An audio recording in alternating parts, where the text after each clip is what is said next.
Welcome to YOUCANIC. Today here in YOUCANIC we have a 2016 Dodge Journey, and on this Dodge Journey we're going to go over how you would replace the rear brakes and the rotor. So to start with, you're going to jack up your vehicle, you're going to leave the e-brake off, you're going to block the front tires, and you're going to support this on jack stands. And then you take the tire off, but we got to leave the e-brake off so that the caliper is not locked in. Now we will go over the process of removing the caliper and what we got to do. This caliper, you can't just push it back because it needs to be spun back. So you need to have a tool that you can rent or buy if you're going to work on brakes a lot, but you can rent it from your local auto parts store. That what it does is spins it back. You got to spin this back. It would be a left-handed thread, and you'll put it in. I'll show you how to do that. There's more than one way to do it. I found a way that's really easy to do it, or nice to do it, is you take this all off, but then you kind of put it back on without the brake pads and remove the rotor, and then that way you can do it while you have it kind of attached to a solid surface instead of being to work on it and it's flopping around on you. So to start with, we have two 13mm bolts that we need to remove, and those are the ones for the carrier. Or not the carrier, they're the ones of the caliper bolts to the carrier.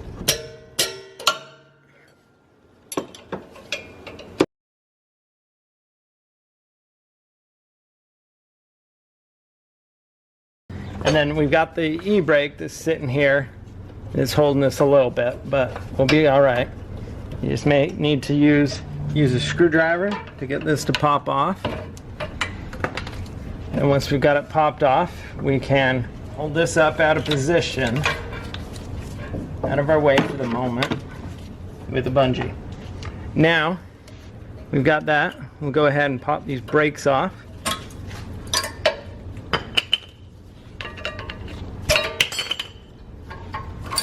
Pop these clips off too. I'm going to put new ones on. And then we're going to use a size 18 to remove the carrier.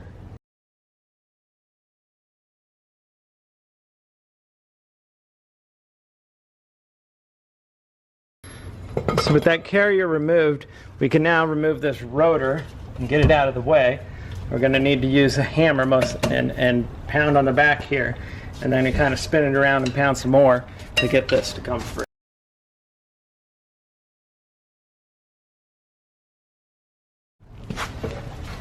Come free, and then you can do it this way, or you can do it just where you hold that in place, but seems to work out okay. Is that you put your carrier on,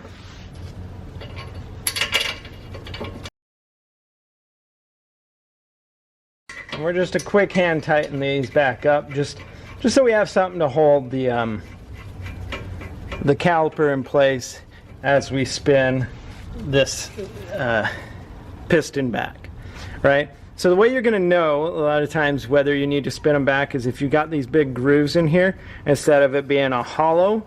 If it's hollow, you'll push back. If it's got the grooves or little indentations, you'll need to spin them back to be able to get the caliper to release and to go back. So I'm just using that as a way to position this so that it's not flopping around, and it makes it easier for us to do what we need to do. So what you're going to do is, whether you rent this tool or you have something, there are more than one option to do this. There's some things you can put in a drill, but still you need something solid to go against.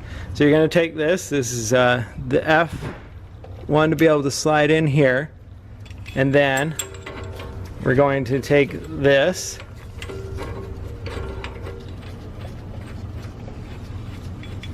and then you spin out this nut until it's tight, and those little grooves that were on the back, I'll show you when it's all done, but those little grooves on the back line up inside the well, they should. They line up inside that caliper, and then put this here, and you're going to see this spin, and it rotates and pushes that back. Now as you're rotating, you're going to make sure that this rubber actually spins inside there and doesn't tear. Okay? So I like to take a wrench here, and we continue to tighten as we put our screwdriver in and twist. And you see how that's spinning, and that spins it back. And as it's spinning back, we're going to continue to apply more pressure by tightening this the right way.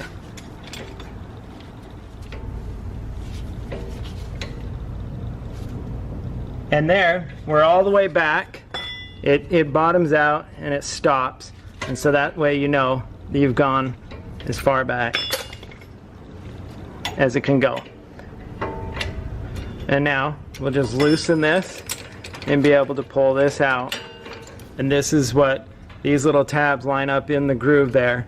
And as you tighten and then you spin this, this is a right hand spinner. It will spin that back in. Some models may have a left hand spinner, and if you have a left hand spin one, you'll need a different type. Okay? So now we'll go ahead and remove this all again so that we can put the rotor on and get the carrier all set up with its new brakes.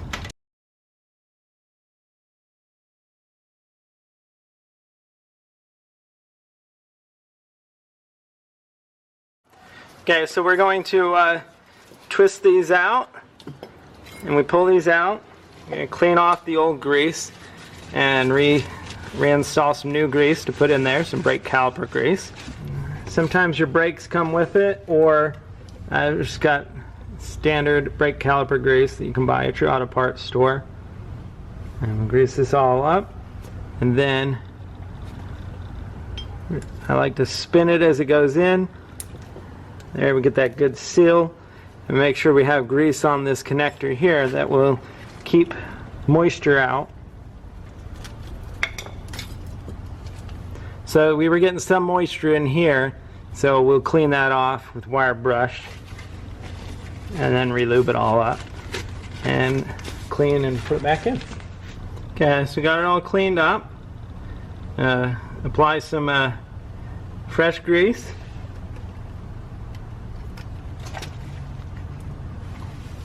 Be able to reinsert it.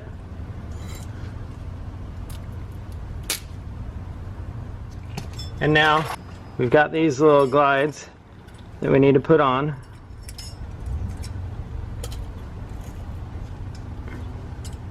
Making sure that the little swirly part here goes on the outside.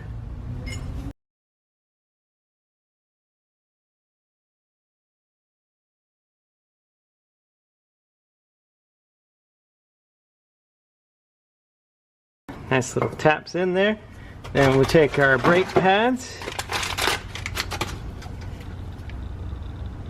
and take them with the smooth side down, or however this thing, so it mounts like that.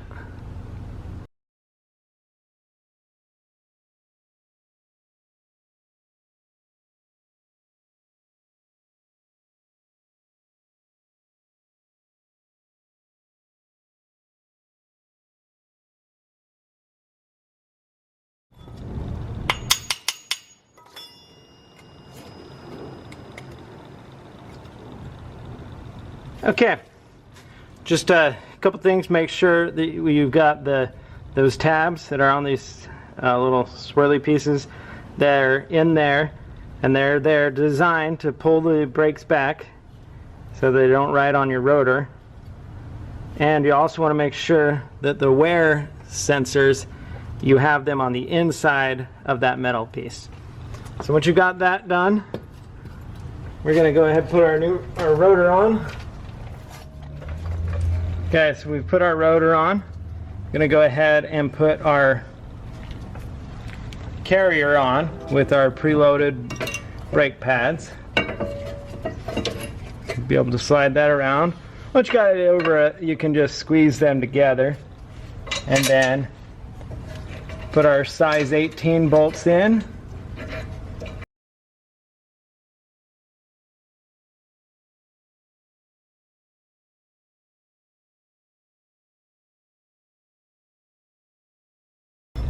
Now we're able to take our caliper and drop it back down.